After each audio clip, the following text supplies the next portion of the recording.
Yesterday, Monday's lecture, we were outlining the expectations of the course conceptually and practically. Conceptually, remember that I started with Frederick Douglass's, an excerpt from his great speech, What to the Slave is the 4th of July, told the story about how he had been honored, in a sense, by his abolitionist friends to come to Rochester to speak about the meaning of independence, the 4th of July, how he refused to do so because to proceed in that way for a man who'd been a slave and self-emancipated, represented in so many ways, the enslaved population of the United States, that to invite him to speak about liberty and independence was cruel mockery. We also talked about the ways in which, going back from Frederick Douglass's speech in 1850s, going back to the 1770s with the epitaph and the tombstone, about the ways in which freedom and slavery are intertwined if you're trying to understand this country's history, and the way that citizenship and non-citizenship are intertwined.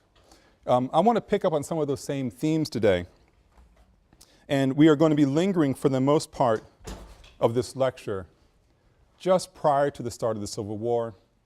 I'll offer a few, scant details chronologically about the Civil War and end up with the New York City draft riots happening in the midst of the Civil War.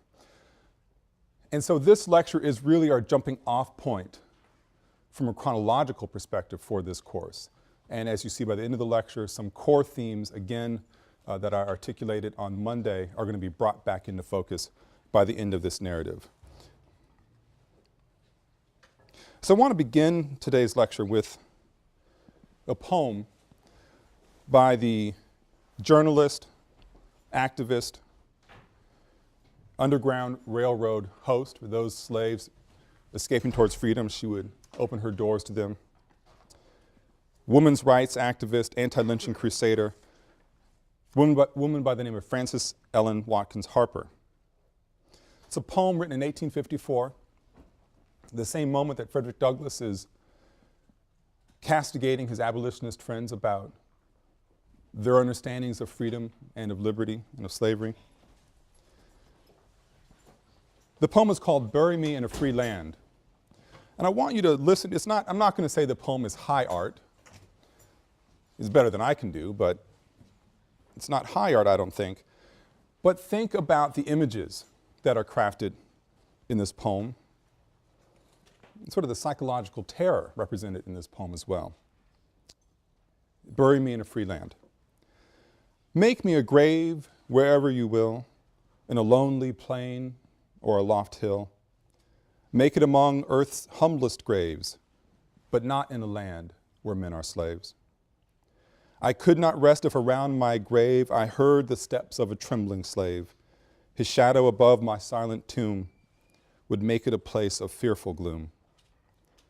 I could not rest if I heard the tread of a coffle gang to the shambles led, and the mother's shriek of wild despair rise like a curse on the trembling air.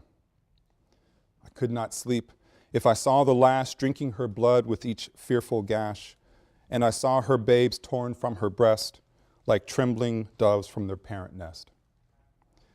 I'd shudder and start if I heard the bay of bloodhounds seizing their human prey, and I heard the captives plead in vain as they bound afresh his galling chain. If I saw young girls from their mother's arms bartered and sold for their youthful charms, my eye would flash with a mournful flame, my death-pale cheek grow red with shame. I would sleep, dear friends, where bloated might can rob no man of his dearest right. My rest shall be calm in any grave, where none can call his brother a slave. I ask no monument, proud and high, to arrest the gaze of the passers-by. All that my yearning spirit craves is bury me not in a land of slaves. Again, 1854. Although the literal start of the Civil War is 7 years away, this was an era when it was clear to people like Frederick Douglass and Frances Harper and so many other individuals, free and not free. This is an era of incredible tension in the country. And really the handwriting's on the wall as the country's barreling toward its sectional crisis. As early as 1820, the political battles had begun with the Missouri Compromise, an attempt to balance the number of slave states and free states. The Missouri Compromise angered the South because of the way the federal government intervened in this process. You're going to hear this often in this course, the tension between federal government initiatives and states' rights initiatives. Who has greater authority, the federal government or the states? Fundamentally important to the African American experience, pre and post-emancipation.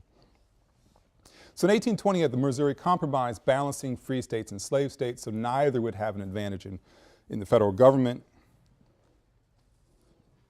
when it came to setting policy about labor in particular. Fast forward, 1850, the Compromise of 1850, essentially the same issues as in the Missouri Compromise, relating to territory gained in the Mexican-American War, what part of the United States is going to be free versus what part is going to be, or what states are going to allow slavery. One of the most important texts in U.S. history, novel, Uncle Tom's Cabin, is published in 1852, written by Harriet Beecher Stowe.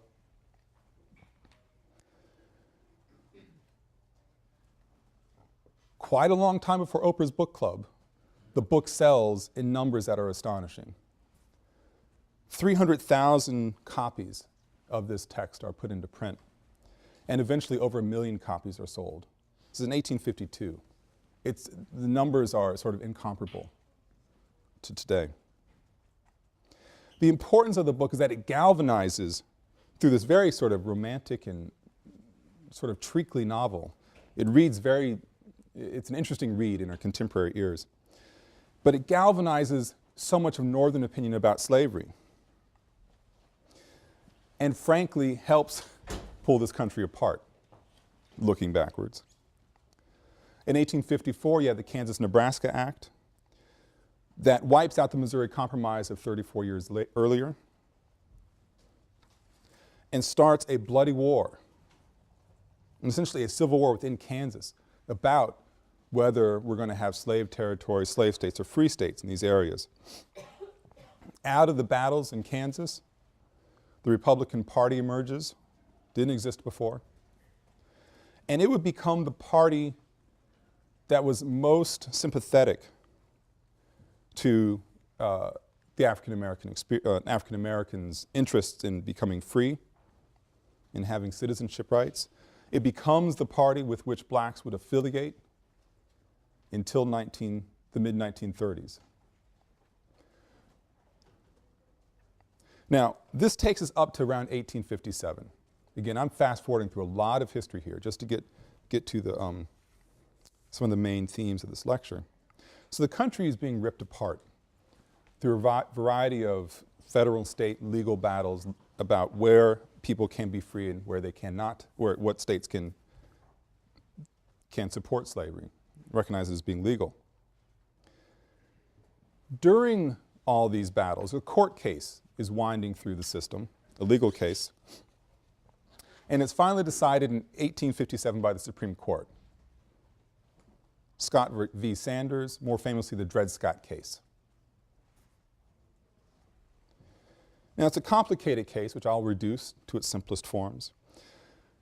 It's a complicated case that revolves around travel, essentially. North of the line 36 degrees and 30 minutes, related to the Missouri Compromise and the battles in Kansas and Nebraska.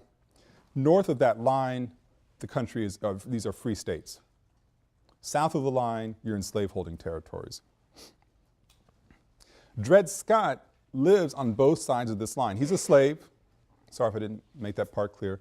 He's a slave and lives with his master and his mistress on both sides of this line, on and off, over the course of much of his life.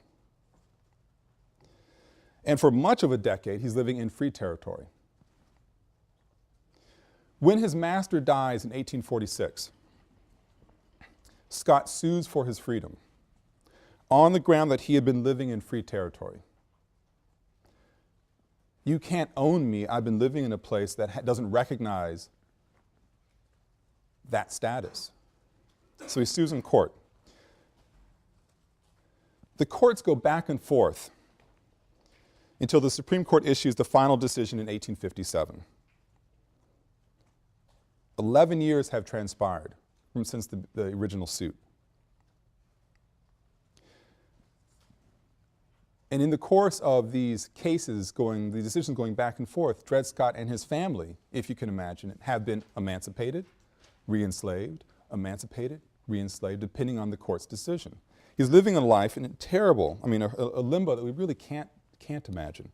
Well, the Supreme Court weighs in and solves the matter once and for all. Chief Justice Roger B. Taney writes a decision that is quite notable. He says that Scott should remain a slave, that by virtue of his slavery, he is not a citizen of the United States, and so could not bring suit in a federal court in the first place. He wipes out the whole process. You were never a citizen because you were a slave. You didn't have the right to sue. Moreover, Taney says, that as a slave, he was personal property, and personal property can never become free. And we think of personal property as inanimate objects. Certainly, African-American slaves were not inanimate, but for Taney it didn't matter. That's a gray area. If you could call it a gray area. For Taney that was a gray area. That was really reduced to something simple. They were personal property. They could not become free. Adding insult to injury, the decision gets just better and better from the standpoint of raising one's bile. Taney makes plain his opinion of blacks.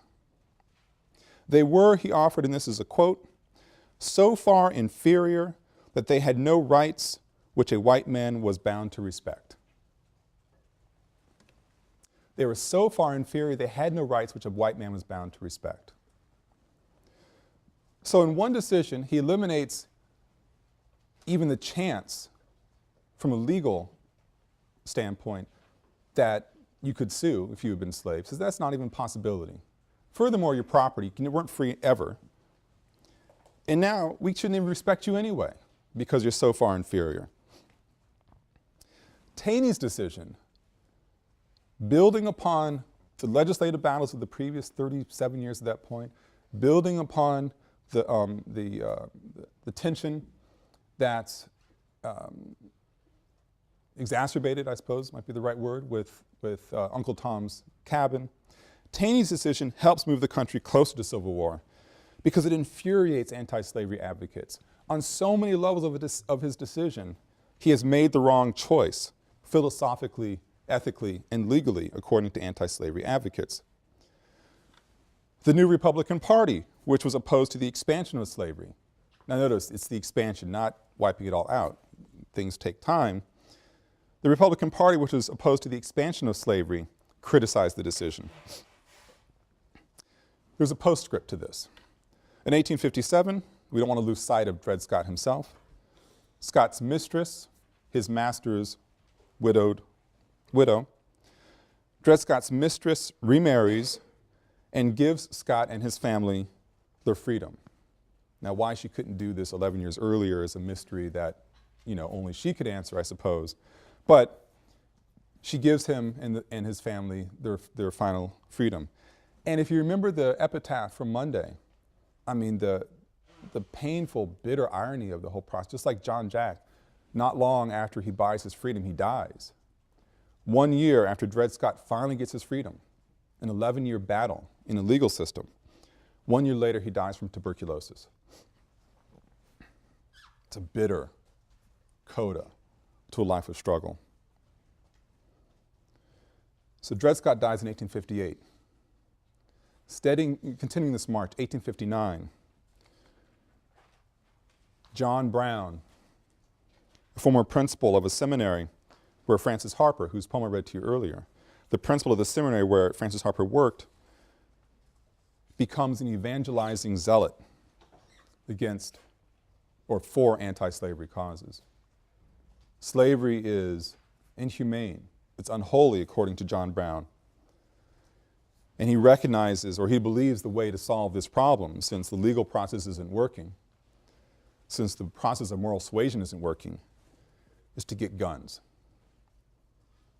John Brown organizes a band of armed abolitionists, black and white men, and their plans to storm the arsenal at Harpers Ferry, Virginia. John Brown invites Frederick Douglass, you're such an important leader for African Americans, you need to join us in this battle. And Douglass says, I wasn't there for the conversation, but John, you're crazy. And he may have been a bit, visionary, I suppose is another word for crazy in sometimes. He forms a group, John Brown does, and they begin their raid. Doesn't last very long. Robert E. Lee, General of the United States Army, not yet a traitor, quickly defeats John Brown and his associates. Brown is wounded in the battle and he's captured. And in short order, he's convicted of treason and he's ultimately hanged. Between the time of the raid, or when he's caught that is, and his hanging, there's a trial. And during that trial, John Brown becomes seen as a messianic hero to many people. Francis Harper, again, has a note sent to John Brown when he's in prison that reads in part, and I'm quoting from it here, "In the name of the young girl sold from the warm clasp of a mother's arms to the clutches of a libertine or profligate, in the name of the slave mother, her heart rocked to and fro by the agony of her mournful separations, I thank you that you have been brave enough to reach out your hands to the crushed and blighted of my race. I thank you." Brown himself fanned the flames of celebrity during the trial with long soliloquies, all to no avail. He's going to be hung. Some of his last famous last words, he declares, "I believe that to have interfered as I have done on behalf of this despised poor, I did no wrong but right." To the end, he was quite certain his path, armed resistance, was the solution to a country that could not figure itself out on this issue, whether it would be a slave-holding country, a non-slave-holding country, or some strange mix. John Brown's raid in 1860, Abraham Lincoln's elected in 1860. Simplifying a complicated story, but essentially the South has no electoral presence in the election. And it felt that the Union was doomed, and Southern states began to secede. April of 1861, the Civil War starts.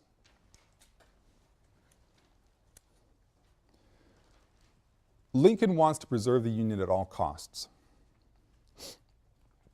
and tries from the very start to lure the South back in with a plan of compensated emancipation. Essentially, we'll pay for your slaves. You emancipate them, we give you some money. Many people in the North balk at this idea. This is crazy. And the South completely refuses. Lincoln tries to develop a colonization plan to move blacks to Latin America.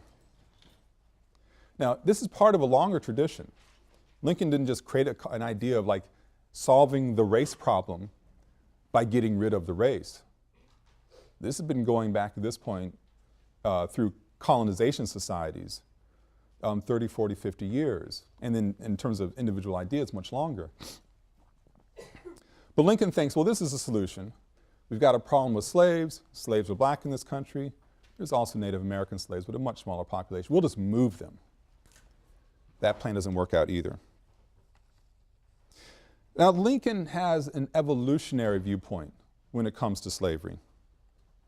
in terms of its role in society, pragmatically, how it affected the Union, the sustainability of the Union, or the possibility of reconciliation of the Union. He doesn't support slavery, but he could not find a way to eliminate it and try to preserve or reconcile the Union. Political and pragmatic pressures finally forced his hand. Congress had already begun to chip away at slavery by refusing to allow captured slaves to be returned to their bonded status. And with just a little over a year after the Civil War begins, Lincoln essentially throws up his hand. He goes, there's no way to solve this problem, and decides that emancipation is going to be the solution. How are we going to do it? What's it going to look like? By the end of the year, he's drawn up the plans and enunciated the policy. And on January 1st, 1863, the Emancipation Proclamation takes effect. Now, the proclamation is a fascinating document. It's compromised, as most political things are. It's a manifestation of compromise. And it declares that the slave population in any state that's still in rebellion against the United States on January 1863, slave populations in those states that are in rebellion against the federal government, against the United States, at that moment would become free.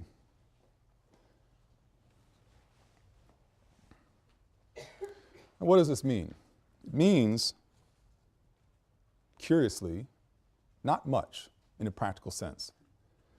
If you're in South Carolina, you own slaves, your state has seceded from the Union.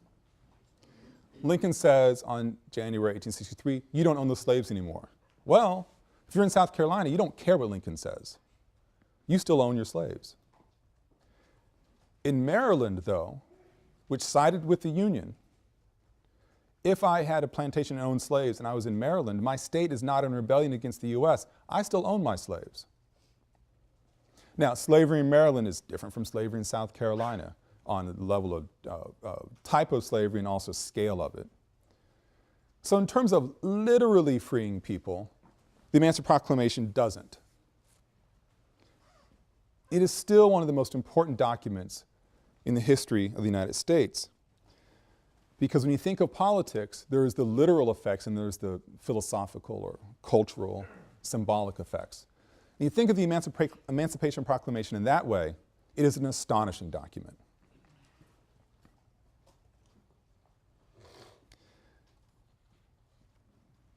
The Civil War, the debates go on to this day. The Civil War, was it a war about slavery? Was it a war about just different economic system? Was it a war about political philosophy? And people still argue themselves blue in the face. But what is clear is that at the moment of the Emancipation Proclamation, the Civil War does become about slavery.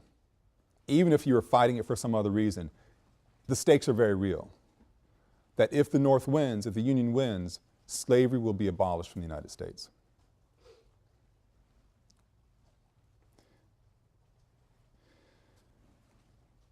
Now let's head towards, in this last sort of 20 minutes of the lecture, we're going to stick north for a while here.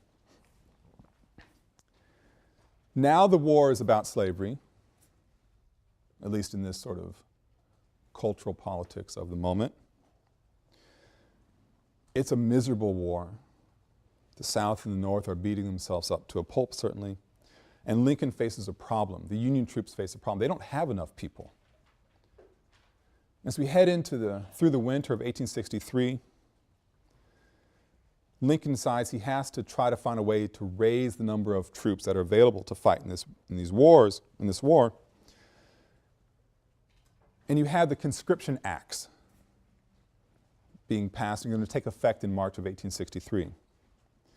And what the Conscription Acts say is that there's mandatory military service for men who are between age 20 and 45. Unless, and there always seems to be an unless when it comes to conscription, unless they happen to have $300 on them.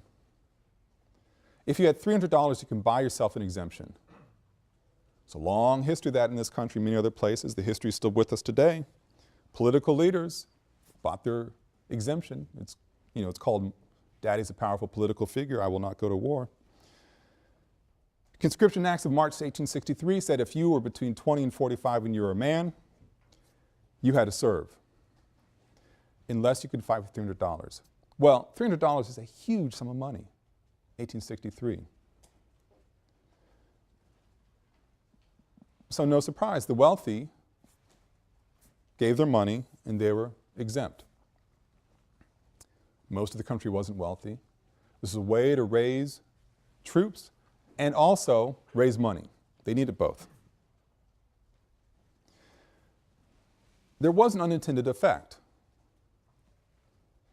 I don't think it would have been a surprise, but it was an unintended effect. It exacerbated class tensions within the country, within the Union, I should say. So as you're heading into spring of 1863, the battle is still going on. Young men are dying left and right. The war, what is this war about, really? Who is it for? It's about emancipating these black slaves. And you head into March and you had these Conscription Acts taking place. Now I have no choice but to go.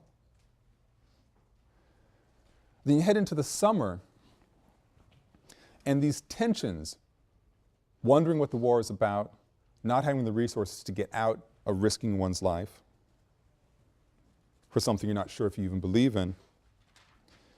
Class tensions exacerbated. In New York City, all of these different tensions combine and essentially combust. What's going on in New York in particular? In addition to those things I just mentioned, in New York, there are labor tensions, really dramatic labor tensions. The Irish immigrant population treated horribly for quite some time. The Irish control the docks. The Irish are already struggling with local blacks for that bottom rung on the ladder. Who's going to have a chance to get a purchase on that bottom rung and to start to pull themselves up? And the Irish dock workers control this important port in New York City. Horrible, dirty, messy, dangerous job, but we're not going to let blacks take this job. So there's tensions in labor ranks in terms of who can actually be the laborer to start to pull themselves up by their bootstraps. There is a fear adding to this labor tension, has an ethnic and racial aspect to it. There is a fear now that since January of 1863, since Lincoln freed the slaves, these slaves are going to end up in New York City. How they're going to get there is, another issue, but that there is going to be there was a fear of a flood of emancipated blacks coming up to New York to find work. And let's face it, these folks had nothing. They'll take any job, was the expectation. And so the Irish dock workers felt even further antagonized by the fact of job insecurity and the fact that these black folks, were going to take their jobs.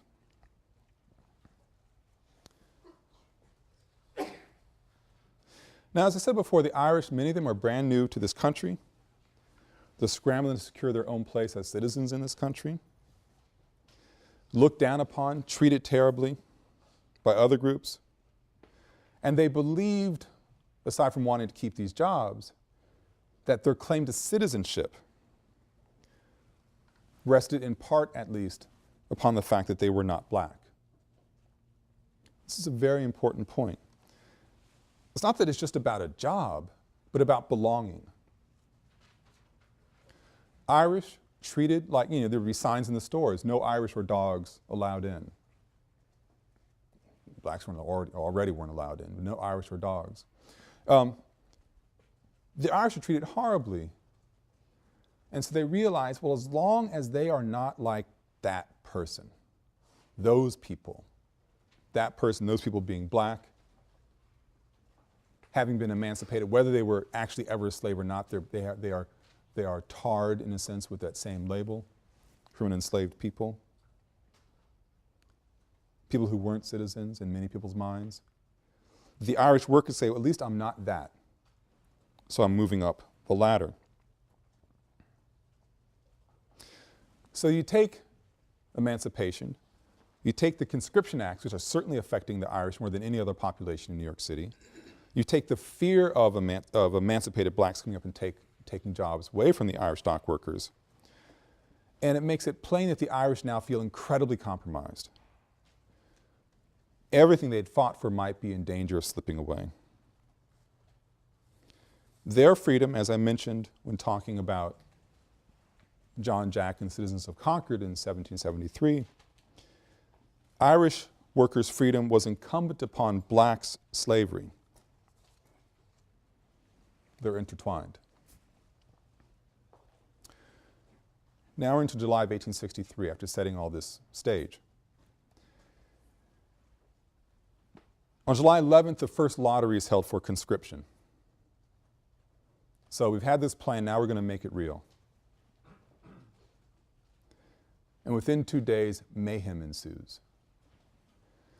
Now, New York is a port city, so aside from having the dock workers unloading material goods and products or loading them onto these ships, you have troops that are being rallied from different places in the Northeast that are coming down to New York City, or they're leaving from New York to head further south into military battles, into military scenes. And so there's all this tension around the military being there. And now, with the Conscription Acts really becoming real, people are going to be forced to don the uniform. Several days of rioting begin. The military commandant of the region, anything embodying military or suggesting police control is targeted. So the commandant is sought out. Soldiers are sought out. Police are sought out. They're targeted by these gangs. Largely ethnic gangs, largely Irish gangs. They're the ones who felt most at threat. And these gangs also targeted blacks. The call went out from the commandant, we need more troops. Now it takes a couple days during 1863 to get people there. After a few days, military troops are brought in to the city to restore calm. When the dust has settled, as many as 1,000 people are dead during these riots. Anybody from New York City? There's got to be a couple people here. Well, think of these places. On the west side, 27th and 7th Avenue, West 33rd Street, 37th and 7th Avenue. On the east side, 34th and East River, very specific street, address 147 East 28th Street. All of these sites that you've walked around them, I know you have. These are sites of lynchings in New York City. We're not talking about gangs throwing rocks and beating each other up. We are talking about lynchings, in addition to that as well, I should say.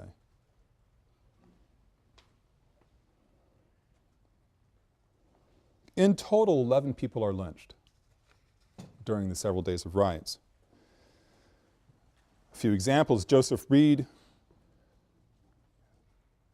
separated from his mother and grandmother. He's beaten to death. He's 7 years old. William Williams, a sailor, assaulted by the longshoremen, the dock workers, when he asked for directions, not knowing this riot is happening. Someone picks up a cobblestone,